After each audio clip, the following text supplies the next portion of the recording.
মহিলা, মা, বোন, চাচা, চাচি, নামাজ ছাড়া মানুষ মুসলমান থাকে না।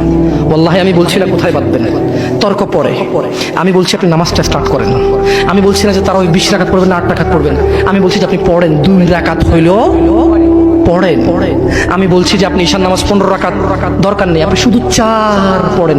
আমি কি বলছি সুন্নত বাদ দিতে? আমি বলছি যে তুমি পড়ছো না, শোনো, ভয় পেও না, ঈশান নামাজ 15 রাকাত তোমার উপরে ফরজ নয়। আমি তোমাকে না করছি না 15 রাকাত পড়তে, আমি বলছি যে তুমি নামাজই পড়ো না, 4 পড়ো। এই 4 রাকাত ঈশা না পড়লে তুমি মুসলিম নও, 3 রাকাত মাগরিব না পড়লে তুমি মুসলিম নও, 4 রাকাত আসর না পড়লে তুমি মুসলিম নও। দেখো আমাকে দোষ দিও না, বুখারী খোলো, সালাত অধ্যায়ে যাও, আযান অধ্যায়ে যাও। আল্লাহর নবী বলেছে তারা ওরা কাফির, ওরা মুশরিক, ওদের আর আমি মুহাম্মদুর রাসূলুল্লাহ সাল্লাল্লাহু আলাইহি ওয়াসাল্লামের উম্মতের মধ্যে পার্থক্য হচ্ছে নামাজ। সুবহানাল্লাহ। ও সাহাবা, ও উম্মত, তুমি চিনবা মুহাম্মদের উম্মতকে সাল্লাল্লাহু আলাইহি ওয়াসাল্লাম। ও আমার উম্মত, তুমি কি আমার উম্মতকে চিনতে চাও? শোনো, তারা যারা আমার উম্মত না, আর এরা যারা আমার উম্মত, ওটা আমার উম্মত যারা নামাজ পড়ে না আমার উম্মত। তুমি আল্লাহর নবীর উম্মত ছাড়া কিভাবে মুসলমান হবা? তোমাকে আমি বলি নামাজটা ছাড়ি প্লিজ। তুমি যে যে অপরাধে লিপ্ত আছো ছেড়ে দাও, চেষ্টা করো, কিন্তু নামাজটাকে তুমি এখন থেকে করবা। তোমার ফজর মিস হওয়া চাই না। তুমি যদি সারা জীবন নামাজ না পড়ো আমার যায় আসে না। তুমি যদি সারা জীবন নামাজ পড়ো আমার কিছু লাভ আছে। তুমি নামাজ পড়লে নাকি আমি আমার লাভে কথা বলছি। শোনো, তুমি নামাজ না পড়লেও আমার লাভ আছে। কি? ইন্নামাল আমালু বিন্নিয়া। আমি নেকির উদ্দেশ্যে কথা বলছি, আমার নেকি হয়ে যাবে। কে ঠেকাবে? তুমি তো আর আল্লাহকে ঠেকাইতে পারবা না। তুমি নিজেকে না নামাজ থেকে বিরত রাখতে পারবা, আল্লাহ যদি নেকি দিয়ে ঠেকাইতে পারবা?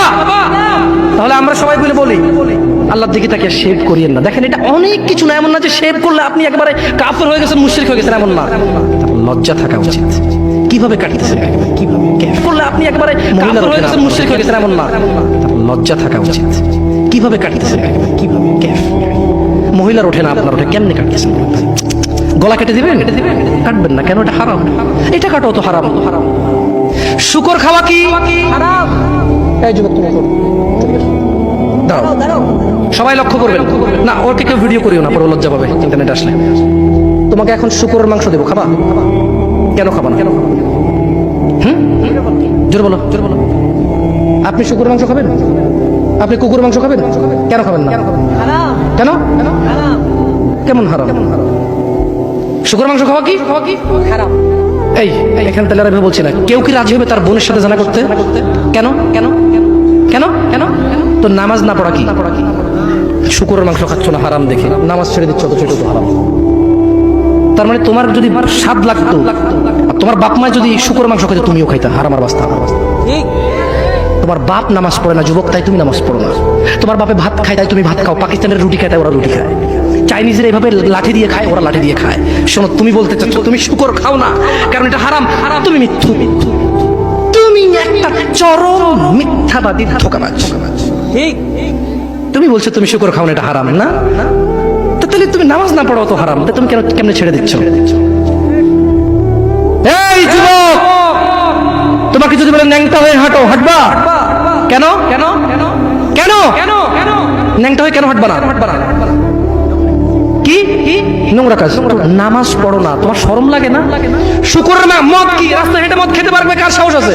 এখানে সাহসের অভাব নেই। বাপরে বাপ, এই কথা বলে আবার কারো সাহস জায়গায় দিতে চাই না, তবে অনেকেই চাইবে না। অনেকেই কেন? শরম। কেন? কারণ কেউ যদি রাস্তা দিয়ে হেঁটে হেঁটে মদ খায়, ওর সাথে কেউ মেয়ে বিয়ে দিবে? কেউ? আপনি রাজি হবেন? রাস্তায় ভাবে মদের বটল নিয়ে হাতে হাতে মদ খায়, এর কাছে মেয়ে বিয়ে দিবেন? কেন? কেন? এটা নির্লজ্জ লোক, মদ হেঁটে হেঁটে খায় ওপেনে। এই ছেলেটাই কিন্তু ওপেনে নামাজ পড়ে না, আপনি মেয়ে বিয়ে দিচ্ছেন। আপনি নাকি ধার্মিক? হ্যাঁ, চিটিং মেশিন। আল্লাহ, আমি আপনাকে বদনাম করতে আসি, কিন্তু আপনি মিথ্যুক, এটা বুঝে নেন। তো আচ্ছা, আপনাকে মিথ্যুক বলার পর আমার কতটুকু লাভ হলো? 2-4 লাখ টাকা যাবে ঢুকেছে, ঠিক না? আমেরিকা থেকে আসতেছে না। আমি আপনাকে মিথ্যুক বলে লাভ নাই, আমি আপনাকে মিথ্যুক বলতে আসি নাই। তবে আমি আপনাকে বলি আল্লাহ ক্ষমাশীল, ক্ষমাকারী। ঠিক আছে? আপনি সত্য দাবিদার হবেন।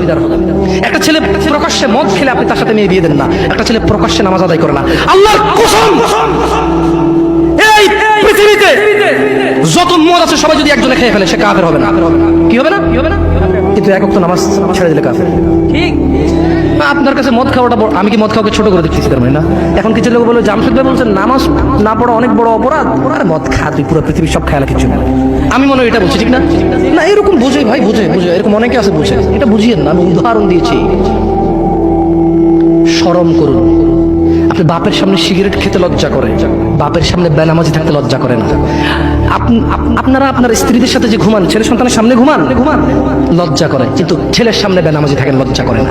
আপনি বুঝেন এই পৃথিবীতে লা ইলাহা ইল্লাল্লাহ বলার পরে, লা ইলাহা ইল্লাল্লাহ বলার পরে, ওয়া আন্না মুহাম্মাদুর রাসূলুল্লাহ বলার পরে শিরক, আল্লাহর সাথে অংশীদারিত্ব হচ্ছে সবচেয়ে বড় অপরাধ। ঠিক আছে? এরপর কাজ হচ্ছে সলা, এরপর কাজ কি? নামাজ। এরপর কাজ কি? নামাজ।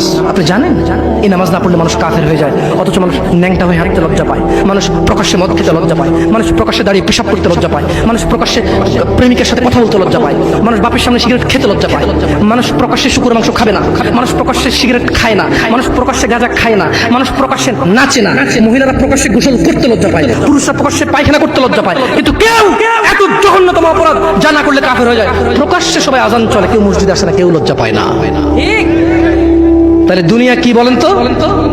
তুচ্ছ খেলতামাশা। নামাজটাকে ঠিক করেন। যদি আল্লাহ আমাকে বাঁচায় রাখে আগামী বছর আনলে, আজকে পরিচয় দিয়ে গেলাম। কি দিয়ে গেলাম? আমার নাম জামশেদ মজুমদার, এটাই আমার চলে। কোনো আলেম মোল্লা মুন্সি তেমন কিছু না, কোনো রকমের যা পারি তা বলি। যদি আপনাদের প্রয়োজন হয় ভবিষ্যতে ডাকবেন। আজকে আল্লাহ ভীতি নিয়ে কথা বলে গেছি, পরবর্তী সময় আসলে ইনশাআল্লাহ কোন আমাল করলে মানুষ জান্নাতে যাবেই যাবে এটা নিয়ে কথা বলবো ইনশাআল্লাহ।